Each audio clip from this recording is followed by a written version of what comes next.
नमस्कार, प्रणाम। तो कैसे हैं आप लोग? उम्मीद करता हूँ कि आप लोग काफ़ी अच्छे होंगे। मेरा नाम है विवेक। जब मैंने शुरू किया था एज़ अ वेटर में काम करना, तो उस टाइम में क्या-क्या करना पड़ता है, अगर जो आप एक 5 स्टार होटल में काम कर रहे हो एज़ अ, क्योंकि बहुत सारे लोगों को एक क्यूरियोसिटी होता है। क्यूरियोसिटी इस बात का होता है कि यार वेटर में मतलब 5 स्टार होटल में वेटर कैसे काम करते हैं, ठीक है? आप देखा होगा ढाबे पे काम करते हुए, बाकी जगहों पे काम करते हुए देखा है, बट 5 स्टार होटल में क्या है, मतलब सेम स्टाइल होता है या फिर कुछ अलग होता है? तो आज मैं सब चीज़ बताने वाला हूँ कि एक 5 स्टार होटल में एज़ अ वेटर भी काम करना, एक तरीके से काम करना होता है। ये नहीं कि हाँ मतलब, "ए राजू चल चाय ला, ये ला, वैसे ला", ऐसा नहीं होता। तो आज मैं बताने वाला हूँ कि जभी भी आप मतलब जो भी होटल इंडस्ट्री में काम कर रहे हैं या फिर काम करना चाहते हैं, ठीक है? और आगे आने वाले टाइम में अगर जो सोच रहे हैं कि कैसे शुरुआत होगा, तो टू बी ऑनेस्ट एक बहुत बहुत ही ज़्यादा ये कड़वा सच्चाई है होटल इंडस्ट्री का, कि अगर जो आप होटल इंडस्ट्री करना चाह रहे हो, तो इसका जो स्टार्टिंग शुरुआत होता है वो होता है प्लेट से और कटलरी से और ग्लासेस से। तो अगर जो आप ये करने में कंफर्टेबल हो, तभी आप आगे बढ़ सकते हो।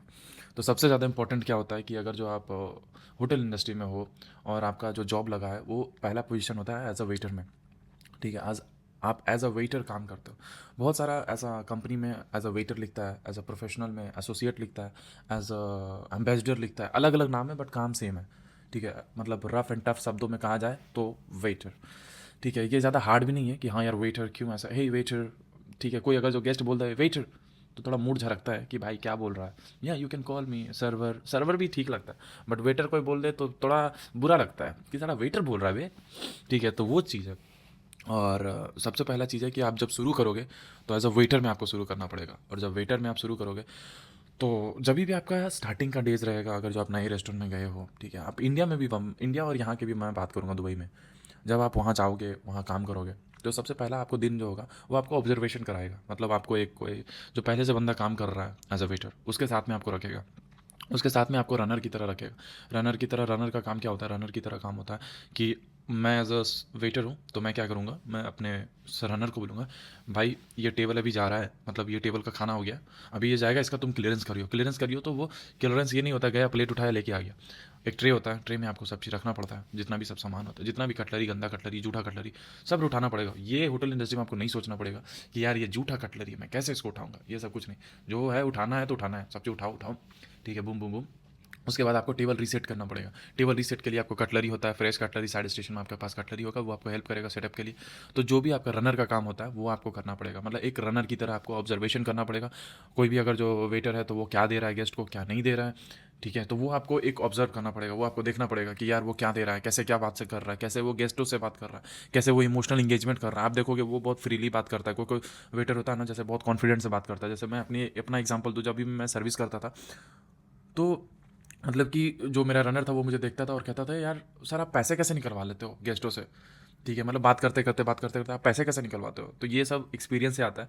और जब भी आप फुल एकदम फ्लो में बात करोगे, इमोशनल कनेक्टिविटी करोगे, इमोशनल बातें करोगे थोड़ा गेस्टों से, सर आप कैसा रहा, कैसा स्टे रहा सर, और कुछ चाहिए, तो मतलब बहुत सारी चीज़ें होती है। ऐसा नहीं होता है कि बस खाली यही पूछा हो गया, बहुत सारा चीज़ होता है। उनका प्रेफरेंसेस जानोगे, ठीक है? उनको मांगने से पहले अगर जो आप उनको ऑफर करोगे, तो वो सबसे ज़्यादा इंपॉर्टेंट चीज़ होता है।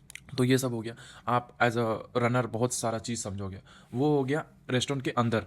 बैक एरिया का जो इंपॉर्टेंट पॉइंट होता है वो होता है जो किचन के सामने होता है। किचन जहाँ से खाना पिकअप होता है, वहाँ पे उसको कहते हैं पिकअप काउंटर। वहाँ से पिकअप काउंटर का क्या मतलब होता है कि अगर जो आप कोई भी खाना लेके जा रहे हो, तो आपको एक ऑब्जर्वेशन मिलता है कि हाँ यार ये खाने के साथ क्या क्या जा रहा है, नहीं जा रहा है। क्योंकि अगर जो आप एज अ सर्वर शुरू कर रहे हो, का इंपॉर्टेंट होगा कि यार आपको पता होना चाहिए कौन सा खाने के साथ में क्या डिश जाता है, क्या साइड डिश होता है, क्या कि नहीं होता, क्या नहीं होता। तो आपको पता होना चाहिए। तो वो आप पता कब होगा, एज अ रनर तो आपको पता चलेगा, बट उससे पहले आपको पता चलेगा, वे देखोगे टेबल पे कि हाँ यार इसके साथ में ये जा रहा है, इसके साथ में ये जा रहा है। जैसे चिकन टिक्का के बारे में मैं बता, कुछ एग्जांपल मैं बता रहा हूँ, चिकन टिक्का के साथ में मिंट चटनी या फिर कुछ और, ठीक है? तो ये सब जाता है। और अगर जो बिरयानी जा रहा है तो उसके साथ में रायता जाएगा। तो साथ का जो डिश होता है ना, वो कहीं लिखा नहीं होता है। जैसे भी पंच होता है, मतलब सिस्टम में आता है, तो वो सिर्फ बिरयानी आया, हाँ चिकन बिरयानी, वेज बिरयानी, ऐसा।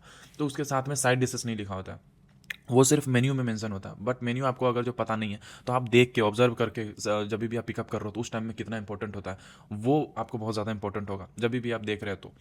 तो तो ये हो गया। तो ये 2 चीज़ हो गया। तीसरा पॉइंट हो गया कि जभी भी आप अगर जो मेन्यू देख रहे हो तो don't go through like very like typical food name, okay. जो आपको फ़ैमिलियर नेम लगता है, जो आपको नॉर्मल सा नाम लगता है, उस पे जाएँ आप, ठीक है? जो आपको पता है कि हाँ यार ये मैंने सुना है, तो उस पे जाएँ, क्योंकि जितना ज़्यादा आपको फूड के बारे में नॉलेज होगा, उतना ही ज़्यादा आप गेस्टों को बता पाएँगे। गेस्टों को उनका प्रेफ़रेंसेस जान पाएँगे। अगर जो आपको कुछ चीज़ों के बारे में नहीं पता है और आप बस अपसेलिंग के सोच रहे हैं कि यार मैं तो गेस्टों को ऐसा करके बेच दूंगा या फिर गेस्टों को खिला दूंगा, नहीं, ऐसा नहीं होता। जब तक आप फूड को अच्छे तरीके से एक्सप्लेन नहीं कर पाओगे, एक गेस्ट जो पे कर रहा है, खाना पे कर रहा है, ठीक है, और एक एक फूड का दाम होता है, मतलब प्राइस होता है 8,000, 9,000, 10,000, ऐसे 10,000 तक के फूड है, ठीक है। तो ऐसा ऐसा चीज़ है कि आप मतलब कि इतना एक्सपेंसिव एक्सपेंसिव आप नॉर्मली बताओगे और वो लेगा नहीं। खाने भी किसी के लिए एक वाइन की तरह होता है, उसका चॉइसेस से अगर जो नहीं मिला तो वो बहुत ज़्यादा अपसेट होता है। जो लास्ट पॉइंट आता है वो है मेन्यू नॉलेज। मेन्यू नॉलेज में आपको थोड़ा ध्यान देना पड़ेगा। वाइन और ये रेस्टोरेंट में ज़्यादा कॉकटेल वॉकटेल नहीं जाता है, तो उतना कोई इंपॉर्टेंट है नहीं। इंपॉर्टेंट है, लेकिन अगर जो आपके पास ऑलरेडी बारटेंडर है तो उसका सरदर्दी आपका नहीं, आपका एज अ सर्वर आपको बेसिक नॉलेज होना चाहिए कि हाँ यार अगर जो कोई ड्रिंक्स है तो उसका क्या बेसिक होना चाहिए। अगर जो ओल्ड फैशन है तो आपको पता होना चाहिए कि हाँ यार ओल्ड फैशन में ये विस्की जाता है, ठीक है, फिर उसमें ये जाता है, ये जाता है, तो आपको 2-3 चीज़ें पता होना चाहिए। 2-3 चीज़ों का आपको नॉर्मली होना चाहिए। हाँ, मार्गरीटा जाता है तो मार्गरीटा में क्या जाता है, टेकीला जाता है, हाँ ये, तो वो आपको पता होना चाहिए। बेसिक बेसिक पता होना चाहिए। हाँ, वाइट वाइन में आपको ग्रेप्स का नाम याद होना चाहिए। ये नहीं कि 10-15 याद होना चाहिए, कम से कम आपको 2-3 तो सबका याद होना चाहिए। जो मेजर ग्रेप है वो, और एक नॉर्मल ग्रेप है, ठीक है। मेजर ग्रेप में आपको शार्दोने हो गया, पिनो ग्रीजियो हो गया। तो ऐसे ऐसे आपको अभी स्टार्टिंग में लगेगा यार इतना सा बड़ा मेन्यू है, मैं कैसे याद करूँगा, क्या करूँगा, नहीं करूँगा, बट आपको धीरे धीरे सब याद हो जाएगा। तो ये सब तो रहा, क्योंकि जब भी आप होटल इंडस्ट्री में आप शुरू कर रहे हो, अगर जो आप एज अ फ्रेशर हो तो आप प्रेशर लोगे कि यार मैं कैसे स्टार्ट करूँगा, कैसे क्या सर्वर का जॉब करूँगा, ऐसा है वैसा है, ठीक है। मैं स्टार्ट तो कर लिया हूँ, बट मैं कैसे क्या ऑर्डर टेकिंग करूँगा। आप कभी कभी आप ये सरप्राइज हो गए कि यार जो भी ऑर्डर टेकर होता है वो जाता है और डायरेक्टली 5-7 लोगों का ऑर्डर वो लेना शुरू करता है कि हाँ sir what would you like to have, okay this one I want different, I want this different. But जब भी वो सर्व करता है तो वो मेक श्योर कि उसी को देता है जिसको जिसका उसने ऑर्डर लिया था। तो वो कैसे ऑर्डर होता है, ठीक है, वो कैसे वो लोग वो वेटर को पता चलता है, माइंड में रहता है कि हाँ यार इसने यही ऑर्डर किया था, क्योंकि वो 10-12 लोग हैं। 10-12 लोग में आपको कैसे याद रहेगा कि हाँ यार इसने दाल मखनी ऑर्डर किया था, इसने दाल तड़का ऑर्डर किया था, हाँ इसने प्रॉन बिरयानी ऑर्डर किया था, इसने चिकन बिरयानी ऑर्डर किया, कैसे पता चलेगा। तो उसका एक ट्रिक होता है, जो कि आप जब भी आप ऑर्डर टेकिंग करते हो तो आपको या तो उसका सिटिंग टेबल नंबर लिखना होगा। सिटिंग टेबल नंबर मतलब हाँ 1 2 3 4 5 6, तो okay 6 number is asking for chicken biryani, okay 5 number is asking for this thing, 4 number is asking for this. तो ऐसे ऐसे करके एक सबका अलग अलग टेक्निक होता है। मैं जब था तो मैं ऐसे यूज़ करता था।